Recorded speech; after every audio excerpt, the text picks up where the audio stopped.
Assalamualaikum warahmatullahi wabarakatuh. Salam jumpa sahabat pecinta alur cerita film. Semoga kita semua dalam rahmat Allah serta seluruh keluarga.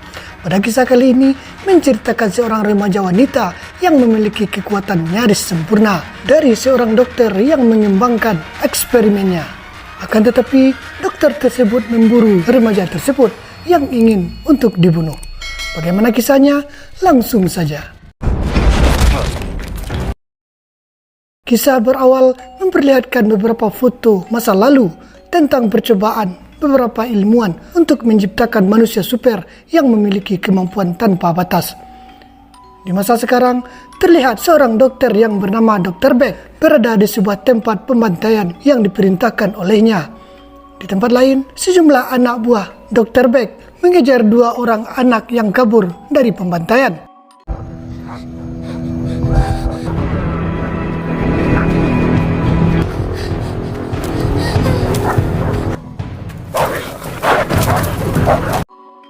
Tak lama kemudian, salah seorang anak berhasil ditangkap. Akan tetapi, yang satunya lagi berhasil melarikan diri dengan banyak luka.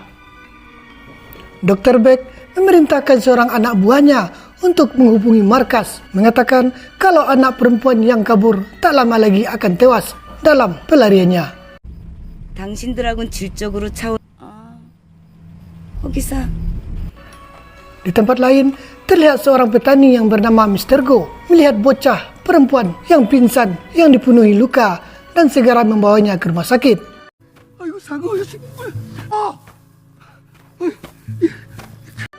Di rumah sakit, dokter yang mengobati bocah tersebut mengatakan kalau luka yang dideritanya sangat parah, apalagi di kepalanya, dan bisa jadi akan mengalami lupa ingatan.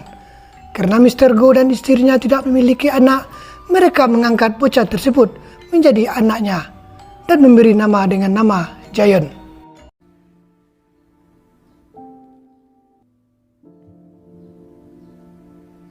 Sepuluh tahun kemudian, terlihat Jayon telah menjadi gadis remaja dan pergi ke tempat penjualan makan sapi.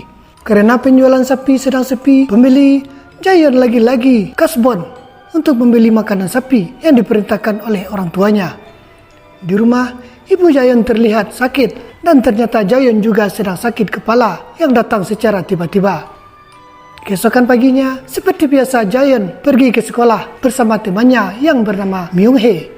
Saat dalam perjalanan, Myung Hee menyarankan pada Jayon mengikuti audisi bernyanyi yang hadiahnya cukup besar.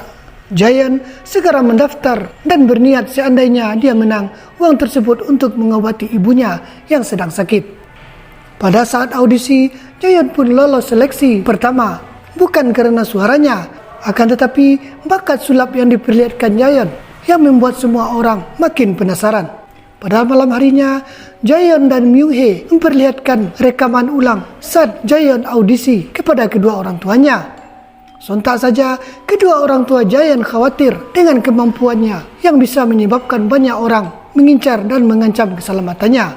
Jayon segera menenangkan orang tuanya dan mengatakan kalau semuanya akan baik-baik saja. Di luar rumah, terlihat salah seorang anak buah Dr. Beck memperhatikan rumah Jayon dan mengetahui kalau anak kecil yang diburunya 10 tahun yang lalu masih hidup dengan cuplikan video audisi. Keesokan paginya, Jayon dan Myung Hee pergi ke kota menggunakan kereta untuk audisi berikutnya. Saat mereka sedang asik makan dan ngobrol, tiba-tiba seorang pemuda yang sebaya dengannya yang bernama Gongja masuk dalam obrolan mereka. Gongja mengatakan kalau dia sangat kenal dengan Jayon. Bahkan dia menyebutkan kalau dulu panggilan mereka menurut angka. Akan tetapi Jayon mengatakan kalau dia tidak mengenalnya dan memberitahu kalau sejak dulu Jayon lupa ingatan. Ternyata Gongja teman Jayon dulu saat kabur untuk dibunuh anak buah Dr. Beck. Gongja dengan cepat seolah-olah menampar Jayon yang membuat dia menangis. Di saat itu juga Gongja segera pergi dan mengatakan kalau kita akan bertemu lagi. Saat Gongja ke gerbong yang lain, tanpa sengaja seorang bapak tua menyenggol Gongja yang tanpa meminta maaf pada Gongja. Merasa tidak terima, Gongja langsung membunuh orang tua tersebut dengan cara yang sangat sadis.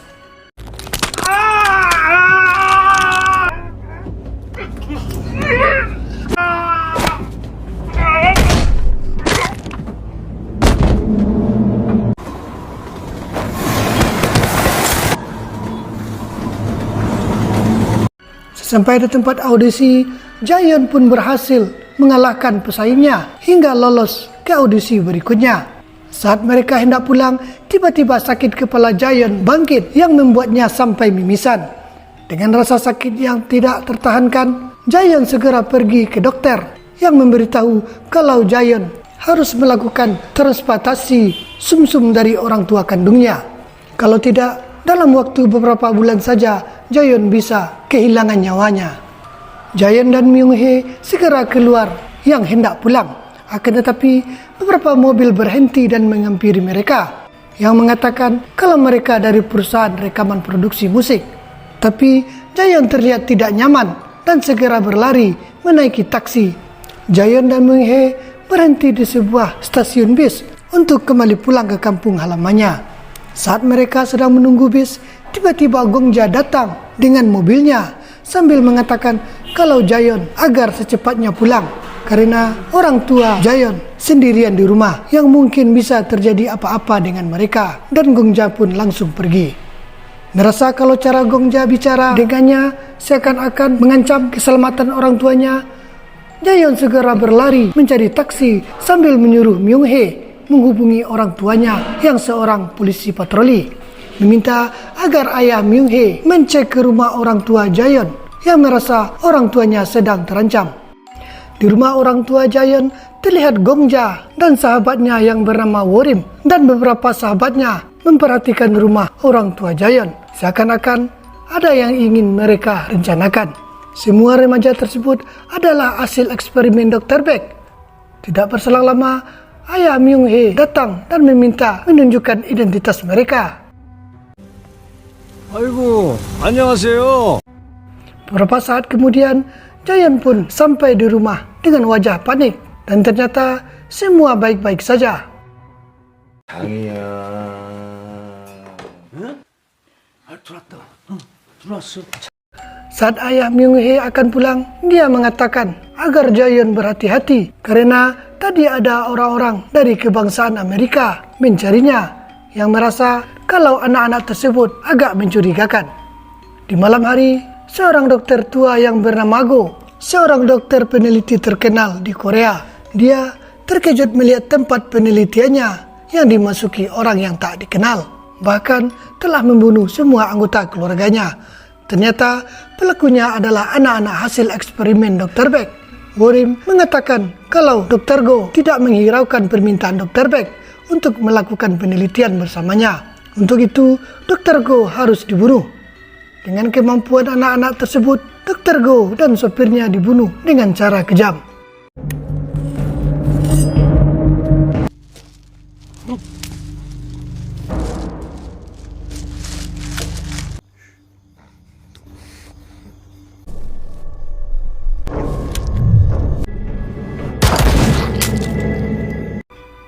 Mereka segera membakar tempat tersebut untuk menghilangkan barang bukti. Di sebuah rumah makan, Dr. Beck bertemu dengan seorang pria yang dikenal dengan Mr. Chen. Dia seorang kepala tempat penelitian yang digunakan Dr. Beck. Mr. Chen meminta Dr. Beck segera menghentikan penelitiannya karena dia diperintahkan pimpinan pusat untuk menutup tempat penelitian tersebut. Dr. Beck tentu saja menolaknya dan mengancam agar Dr. Chen segera pergi karena dia bisa membuat hal yang tidak baik pada Mr. Chen dengan anak-anak yang berkemampuan super selalu mengawalnya. Dengan terpaksa, Mr. Chen segera pergi tanpa bisa berbuat apa-apa. Keesokan harinya, Mr. Chen menemui pimpinan kepala penelitian kantor pusat, menyampaikan berita penolakan Dr. Beck.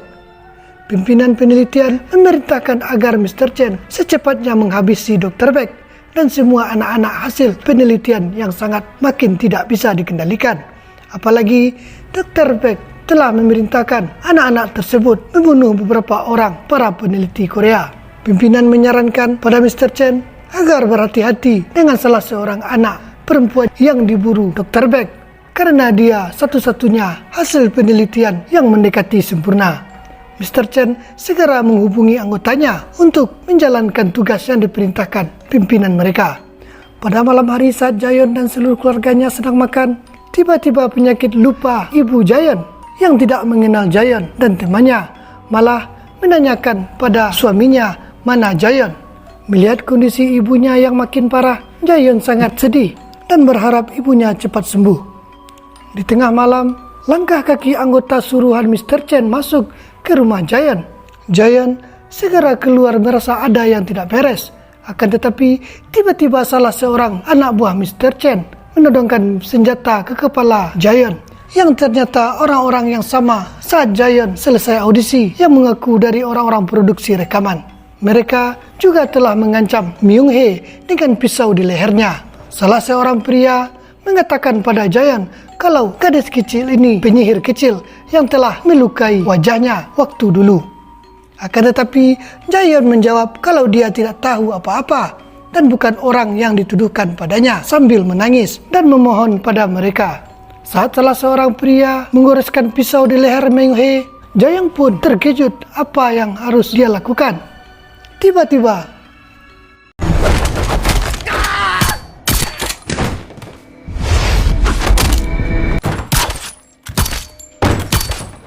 내가 아니랬지.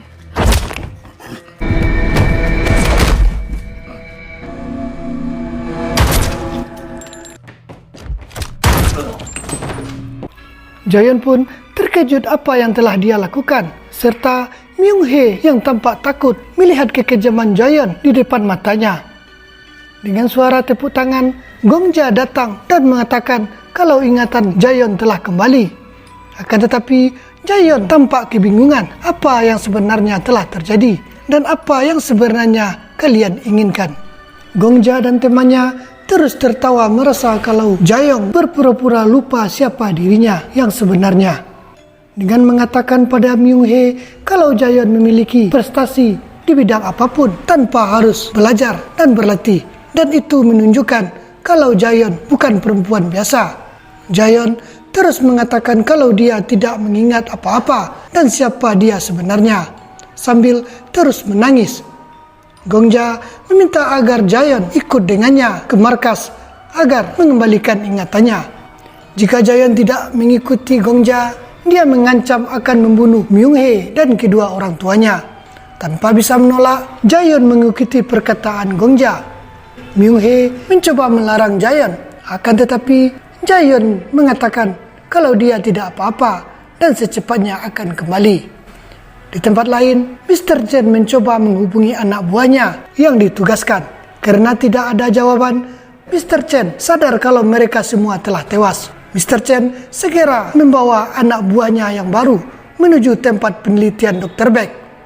Gongja dan temannya akhirnya sampai di tempat penelitian Dr. Beck sambil membawa Jayon yang masih tampak kebingungan kalau dia dibawa kemana. Dari CCTV, Dr. Beck sangat senang kalau perempuan hasil eksperimennya yang paling sempurna telah kembali. Jayon segera dimasukkan ke sebuah lab yang terus tampak kebingungan dan mengikuti apa yang dilakukan mereka. Dari ruangan sebelah terdengar suara Dr. Beck sangat senang dengan kedatangan Jayon. Jayon menanyakan tempat apa ini dan siapa dia sebenarnya. Dr. Beck mengatakan pada Jayon sebentar lagi dia akan mengingat segalanya. Dengan satu kali suntikan, secara mengejutkan Jayon teringat semuanya kalau dia hasil eksperimen salah satu dari puluhan anak yang dijadikan uji coba penciptaan manusia super sesuai kemampuannya masing-masing. Dan Jayon adalah satu-satunya anak yang memiliki kemampuan yang paling sempurna dari semua anak-anak yang dijadikan alat percobaan. Dengan berbagai uji coba, semua para dokter ilmuwan mengatakan kalau Jayon memang sempurna dalam segala hal. Tidak beberapa lama, tiba-tiba kepala Jayon kembali sakit yang membuat hidungnya mengeluarkan darah. Dr. Beck mengatakan kalau itu adalah efek dari otak yang telah ditingkatkan menjadi manusia super. Dr. Beck ternyata telah merencanakan itu semua agar semua anak-anak tidak bisa lepas darinya dengan obat khusus yang disiapkan agar semua anak-anak yang memiliki kemampuan super tetap tergantung padanya. Dr. Beck mengatakan kalau Jayon harus kembali melakukan suntikan setelah 30 hari. Kalau tidak, kepalanya akan kembali sakit dan hidungnya pun akan kembali mengeluarkan darah. Dengan mengejutkan, Jayon langsung tersenyum mengatakan kejadian ini lebih cepat daripada apa yang dia rencanakan. Sontak saja, Dr. Beck terkejut apa yang sebenarnya terjadi. Dengan cepat, Jayon membunuh orang-orang yang berada di dalam lab dan segera kabur. 우리 정말 오랜만이죠.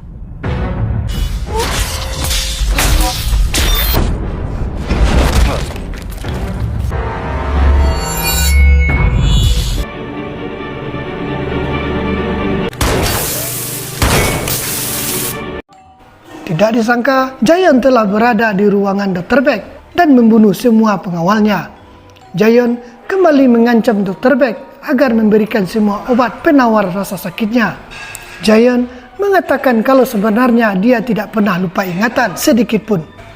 Apalagi dia mengingat kekejaman Dr. Beck yang membunuh dan memperlakukan semua anak-anak lebih hina daripada binatang. Semua orang-orang yang berada di sini sudah layaknya mati karena perlakuan mereka. Dr. Beck mengatakan kalau Jayon betul-betul pintar yang membuat Dr. Beck tidak sampai berpikiran ke sana. Di ruangan lain, Gongja terkejut kalau selama ini dia telah masuk dalam jebakan Jayon dan menuju ruangan Dr. Beck. Akan tetapi, Mr. Zheng dan anak buahnya datang dan segera membunuh anak-anak penelitian Dr. Beck.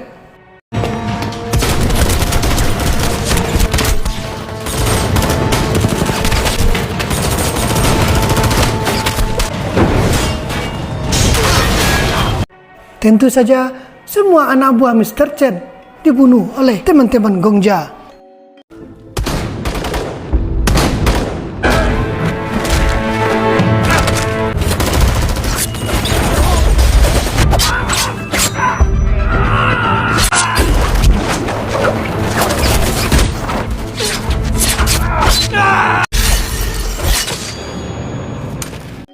Gongja akhirnya bertemu dengan Jayon dan menantangnya untuk bertarung, yang merasa kemampuannya melebihi Jayon.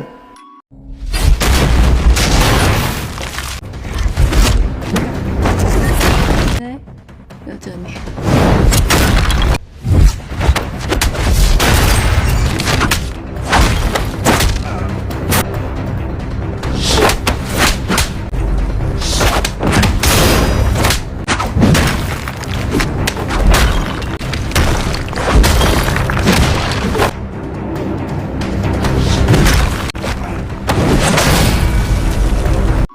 Dalam pertarungan, Jayon terus tersenyum kalau Gongja betul-betul bukan tandingannya.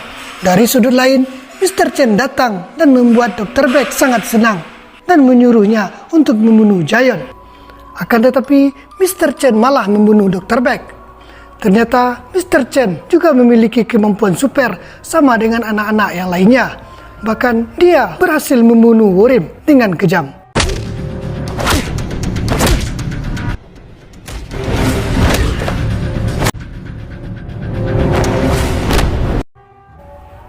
Dengan mengejutkan, Jayon datang di belakang Mr. Chen. Dengan kemampuan Jayon yang jauh di atas Mr. Chen, tanpa kesulitan membunuh Mr. Chen.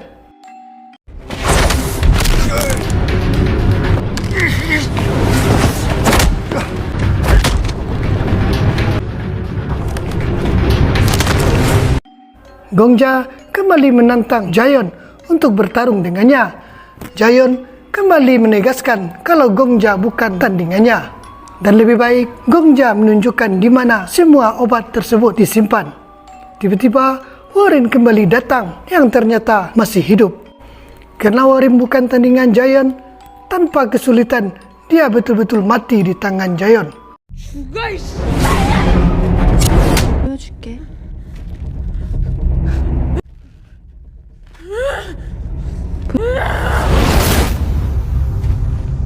Gongja kembali menodongkan pistol kepada Jayon. Dengan kemampuan telekinesis yang dia miliki, Gongja tidak bisa berbuat apa-apa. Karena Gongja masih bersikeras tidak mengaku, Jayon terpaksa membunuhnya.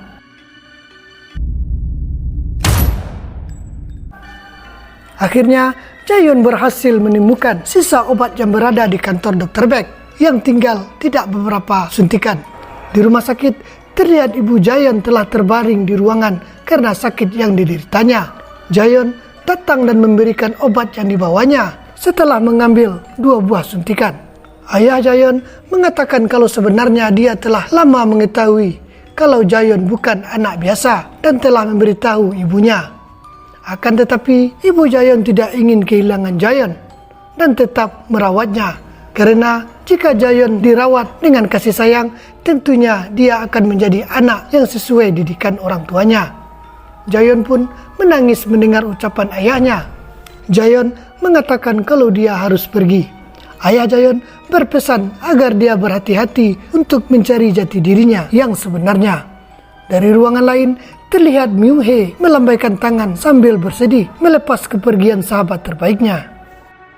Inilah dia gadis lembut yang terlihat lemah dengan rasa sayang dari kedua orang tua dan keluarga.